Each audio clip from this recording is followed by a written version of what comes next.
So guys, today I have my unexpected buy, the one I got a couple days ago. That's 2024 Land Cruiser 1958 edition, and it's kind of interesting car because I got the cloth seats, and this car has 4-cylinder turbo engine and it's a hybrid, 326 horsepower. It's actually fast. Let's go over it. I'm gonna show you what I really like about this car and what I don't like at all.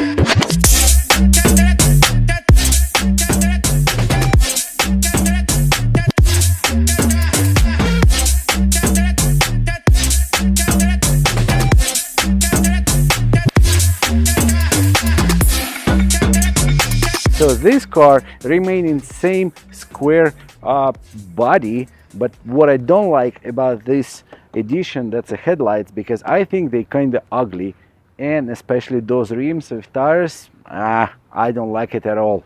If you like it, please put your comments below, but I think it would be much nicer to put some kind of off-road tires, maybe all-terrain, and a little bit different rims, because those rims, honestly, they kind of looks small and ugly on this car. So we are in May 2024, beginning of this month, and how cool to have this car in May. It's really cool because I'm the first, one of the first lucky guys in LA who got this car right now, and people are paying attention and they're asking what kind of car is that, and most of them, same as me, cannot believe that's a Land Cruiser, because Land Cruiser usually you expecting something huge, V8 and a lot of space, but not anymore.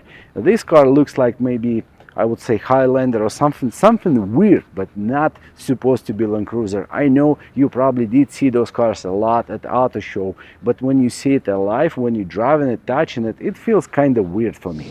So mechanically, all the Land Cruisers, they gonna be hybrids, but frame, it's not integrated to the body, so basically the frame remaining the same, separated from the body. And what's also cool, we have a rear axle, only one axle.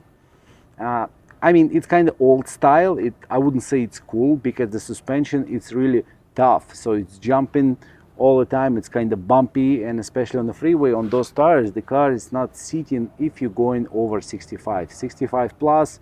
It's kind of unstable. That's why I would say suspension and the wheels, they supposed to be adjusted if you want to drive it super fast. So honestly, before I got this car, I was not doing a lot of researches what's 1958 edition gonna be, but when the car came to me, I was like honestly shocked, because I think from 58,000, whatever the cheapest edition right now going for, it's questionable. It's like maybe it's not worth it to pay that kind of money, and especially right now you might gonna get some ads from the dealer, so you might gonna be not 58,000, it might gonna be 63,000, 64,000 at the dealer MSRP, plus you have to wait. So what's the simple things on this car, especially the trim? Yeah, it's not painted, it's only black. The camera, backup camera, it's not 360, and the trunk lid itself, it's not power lift gate, it's just a regular manual lift gate like the old style Toyotas. Yes, this glass, you can open it separate, but you have to close the trunk.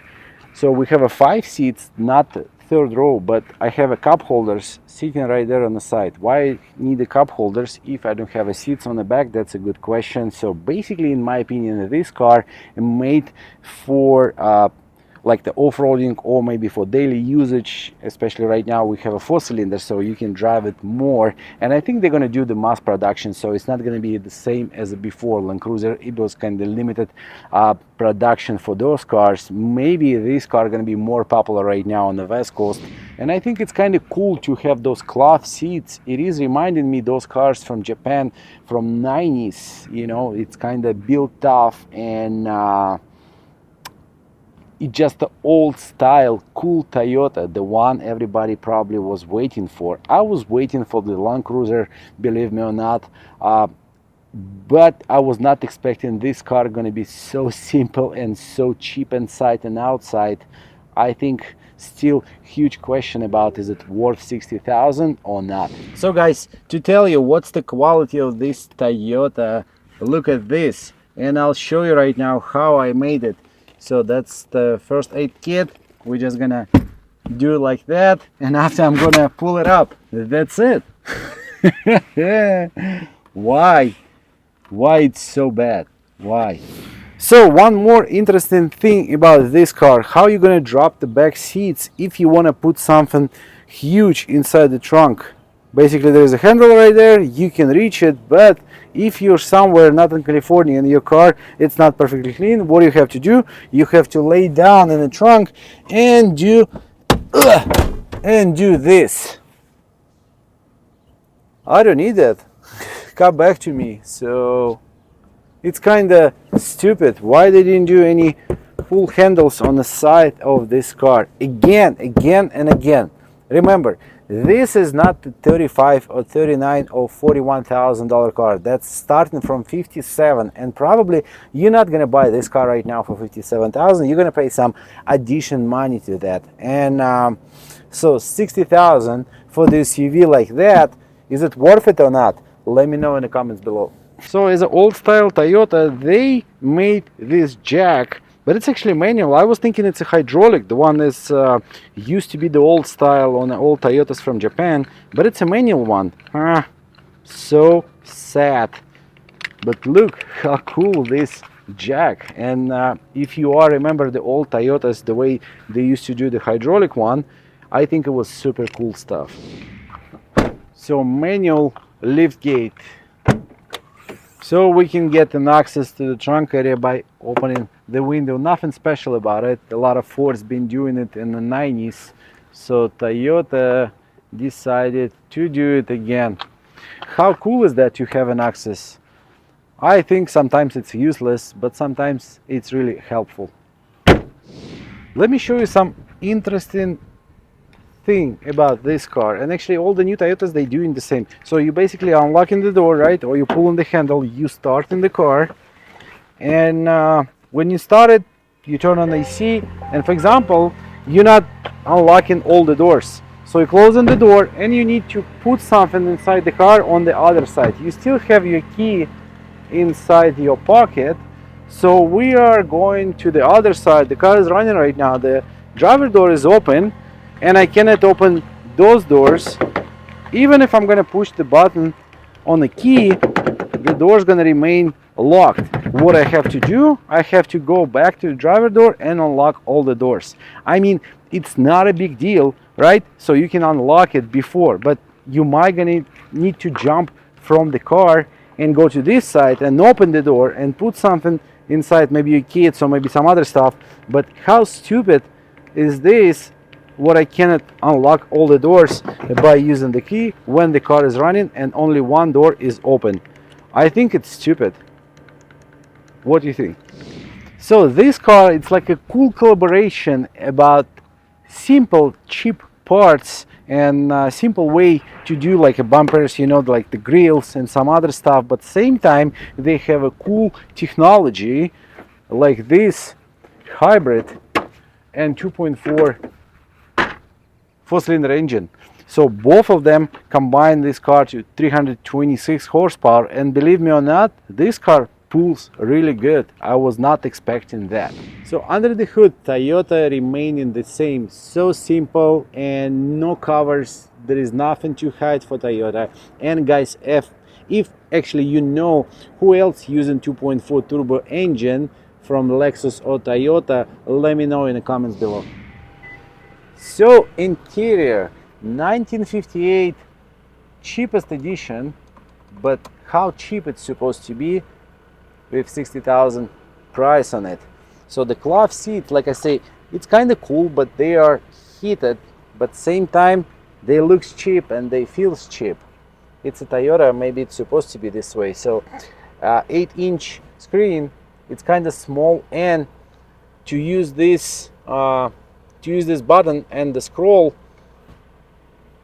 it's kind of annoying when you're driving it, to be honest with you. So I was trying to do it from the steering wheel, but as always, I'm trying, as a habit, I'm trying to use the button on the screen, and when you're driving it, it's kind of I would say hard reachable thing.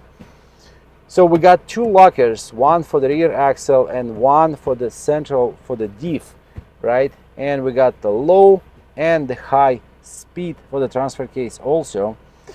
We got the crawl mode, so basically when you're going up the hill and going through the rocks maybe, so you can use that. And also we got the eco mode, sport mode, and the normal. To be honest with you, between normal and sport mode, not so like huge gap, I would say. So on the eco mode, the car drives so slowly, and you're probably gonna reach that desirable 27 mpg on this car, but right now I can get only 14 mpg. The best thing about the interior, I wouldn't say it's comfortable, the steering wheel. I like the steering wheel. It's a totally new design. There is nothing else like this, and that's it. There is nothing else cool, I would say, about this interior. I like. Definitely doesn't look like 60,000 price for the car. So in my understanding, this 1958 edition, they made it like back in the days when the cars used to be so simple. Toyota used to be so simple too, and not so many cool options. But I think what they were supposed to do with Land Cruiser, because it's kind of top of the line from the SUV from Toyota, that's what it should be. The cluster, at least those screens, I mean, do the big one right there, and the huge or nice cluster, because this cluster, to be honest with you, it looks so cheap, it feels cheap. Even there is a lot of different options you can choose, you can switch to different modes and different position, but on this car it's supposed to be like more design on it, more informative, or even modern. Like it's all black, there is the dashboard, there is a cluster sitting right there, but do the big one and make it nice, so the people understand why you paint 60,000 for the SUV. The one feels like, I don't know, the car from 90s. In my understanding right now, this car is supposed to worth around 38,000 MSRP maybe, or it's gonna start from 40,000, but no way this is supposed to be 57,000 plus.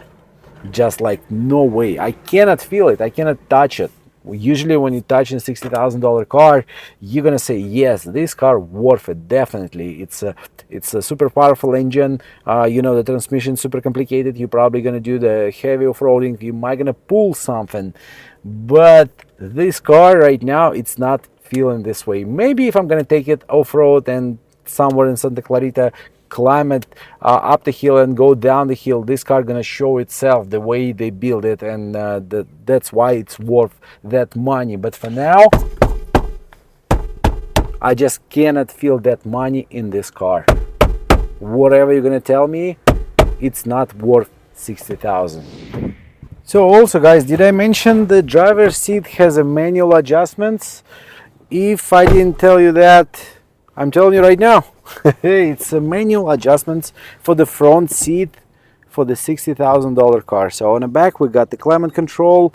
It is super regular, there is nothing special about it, and couple USB-C ports. Also there is a power outlet. And what about the space? The space more than enough for 2 people, or you might gonna put 3 kids on the back. That's basically it. And it is bumpy, because the car is jumping all the time when you're driving through the streets, and I would say it's not that comfortable to be sitting on the back in this car. But the climate control working really good. So you think this car has a charging port for any phone? No, it does not. It's taking a little bit time to adjust yourself on the seat, because it's a manual, so you have to do some work to get right position for yourself.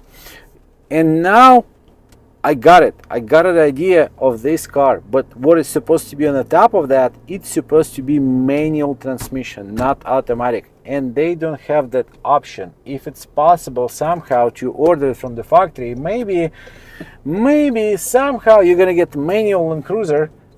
That's gonna be the car.